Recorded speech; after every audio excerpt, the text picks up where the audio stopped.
नाश्ते की टेबल पर बैठे थे। प्रियंका, मेरा नाश्ता कहाँ है? भाभी, मुझे भी ऑफिस के लिए लेट हो रहा है। इस पर प्रियंका किचन में से दोनों के नाश्ते की प्लेट्स लेकर बाहर आती है। लो भाई, आप दोनों का नाश्ता। किसी को भी 1 मिनट का सब्र नहीं है।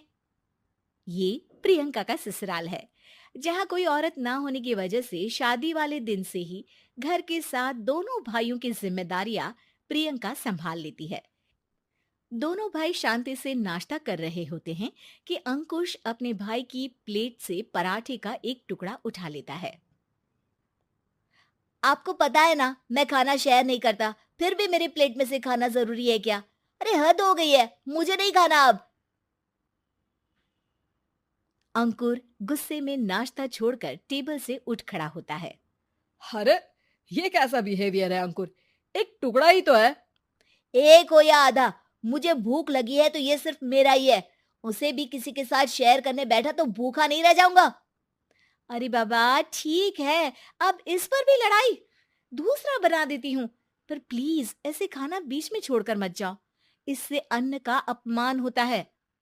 ओ प्लीज भाभी, ऐसी कोई चीज होती ही नहीं है।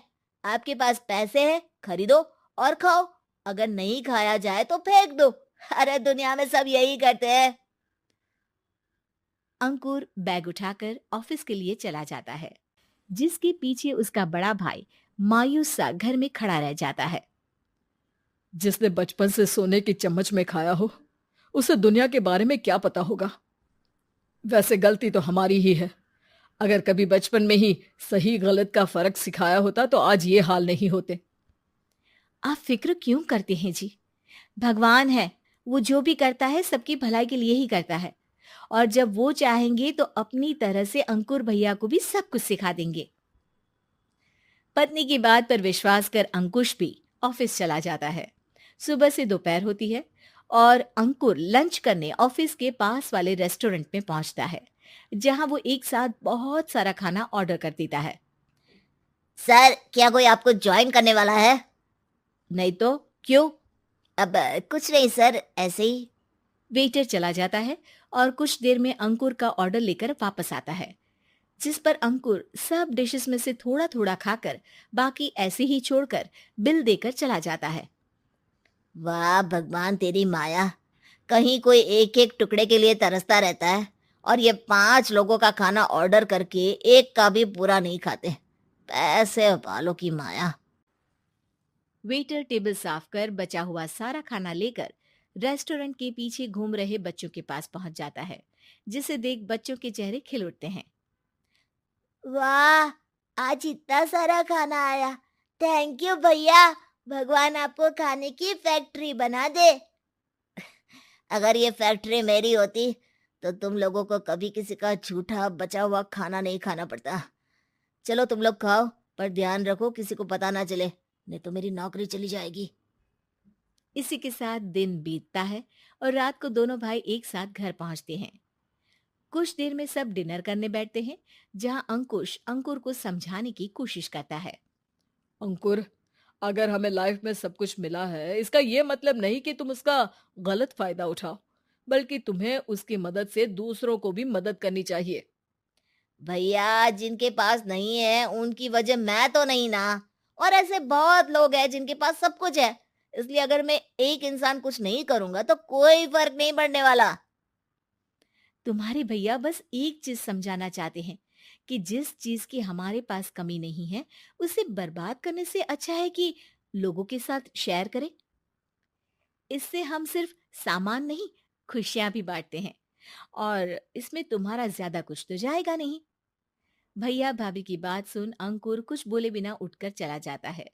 इसी तरह दिन बीतते रहते हैं, जिसमें अंकुश और प्रियंका कोशिश तो बहुत करते हैं, पर अंकुर पर किसी भी चीज का कोई असर नहीं पड़ता। एक दोपहर अंकुर सैंडविच खाते हुए सड़क के किनारे चल रहा होता है। तभी उसकी नजर आइसक्रीम वाले पर पड़ती है और वो सैंडविच सड़क किनारे फेंक आइसक्रीम खरीदने पहुंच जाता है। अब इसे कहते हैं जिंदगी का सुख। जैसे ही अंकुर आइसक्रीम लेकर पीछे मुड़ता है तो एक आदमी को सड़क से वही सैंडविच उठाते हुए देखता है।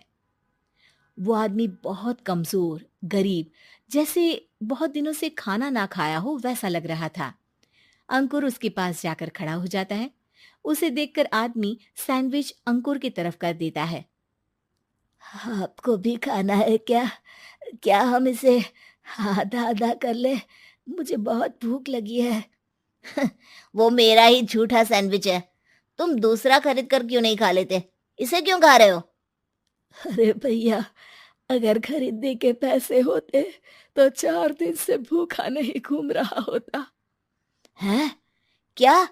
तुमने 4 दिन से कुछ नहीं खाया, फिर भी इस आधे सैंडविच को मेरे साथ बांटने के लिए तैयार हो गए? क्यों?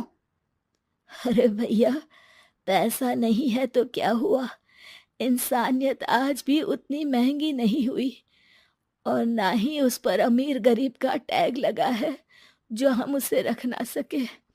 पर अफसोस, आजकल लोगों के अंदर पोषण, खून या विटामिन से ज्यादा इंसानियत की कमी होने लगी है। आदमी की बातों से अंकुर को समझ में आ जाता है कि वो आज तक कितना गलत काम करता आ रहा था। इसके बाद से वो अपनी किसी के साथ शेयर नहीं करने और खाने को बर्बाद करने वाली आदत को छोड़ देता है।